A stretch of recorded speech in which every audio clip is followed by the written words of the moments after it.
Agnès, c'est affreux, j'ai froid, touche mes mains. J'ai Oh, tout bichette. le temps froid. Pourquoi j'ai tout le temps froid comme ça? Mais tu sais, à mon avis, tu t'adaptes mal aux conditions, au changement climatique. Tu sais quoi? Moi, je te propose une belle plante adaptogène. Elle s'appelle l'astragale. La voici. Elle est jolie. Elle est jolie, elle est très jolie. Et on mange les fleurs ou on mange la racine? Les racines, toujours encore.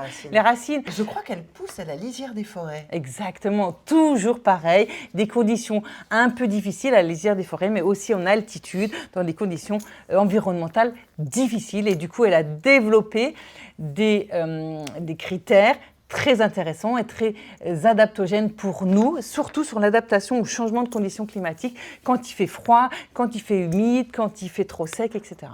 Ok, donc quand j'ai froid aux extrémités, parce que moi j'ai toujours les pieds gelés, le nez gelé, les mains gelées, c'est ça que Alors ça peut être une autre maladie. Hein. Parfois on parle de maladie de Raynaud avec des difficultés. Mais ça n'est pas le cas, Non, en l'occurrence.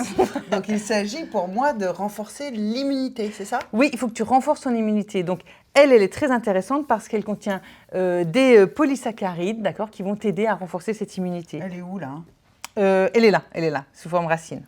Ah, la voici. Ah bah encore, on dirait des petits bouts de bois. Ah là. oui, On a déjà vu ça. Mais elle est coupée différemment. Éleutérocoque. Et là, on a des. Je te jure, c'est dur. On dirait des petits tronçons de tiges. Parce que la racine est séchée. Hein. Ça a un goût, tu crois? Vas-y, au point où t'en es. Oui. Non. Et donc ça va m'aider à booster mon système immunitaire. Système immunitaire, également système nerveux.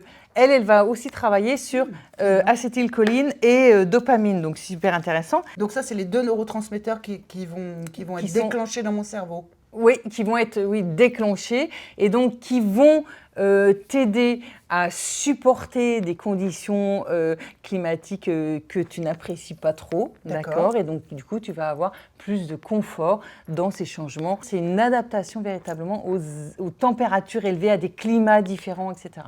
J'en profite pour vous rappeler que les plantes adaptogènes sont des plantes qui agissent sur l'intégralité du corps, dans tous les systèmes, nerveux, immunitaire, hormonal. Putain, je maîtrise complètement mon truc. Par ailleurs, ça ne peut pas vous faire de mal. Ce sont des plantes qui ne sont pas toxiques. Ouais. Et enfin, ce sont des plantes qui régulent, d'où leur intérêt. Et voilà ce qu'est une plante adaptogène. Je pense que j'ai vraiment bien retenu là. T'es au top. Et souvent, tu sais, en ce moment, on parle aussi souvent de l'astragale aussi pour une autre de ses propriétés, c'est que elle est très recherchée. Il y a beaucoup de recherches dessus. Elle limite le raccourcissement des télomères. Donc, c'est une plante qui est en train de passer beaucoup sur l'anti-vieillissement, en fait, pour l'anti-âge et l'anti-vieillissement. Je trouve l'astragale, bien entendu, comme d'habitude, en herboristerie. Oui, en herboristerie, éventuellement en parapharmacie. En parapharmacie. Je vais la consommer en tisane, en infusion, ouais, tisane, en décoction. Complément alimentaire. En gélule. Ouais, exactement. Il existe aussi en poudre que tu pourrais mélanger dans un smoothie, un jus, etc. Ça se prend plutôt le matin. Voilà. D'accord. Et combien de temps? Combien de temps? Mais toujours le temps du symptôme, en fait. Comme toutes les plantes adaptogènes, on est plutôt sur 2 mois, 3 mois, et après, on vérifie où on en est. Après, le printemps est revenu, donc absolument. Tu claques plus des dents, tu peux enlever ton bonnet. Je sais que tu as très envie de me piquer ce bonnet, mais je ne peux pas te l'offrir parce qu'il nous a été envoyé par une de nos mesdames qu'on embrasse. Merci Agnès. Trop belle. Merci. Mesdames,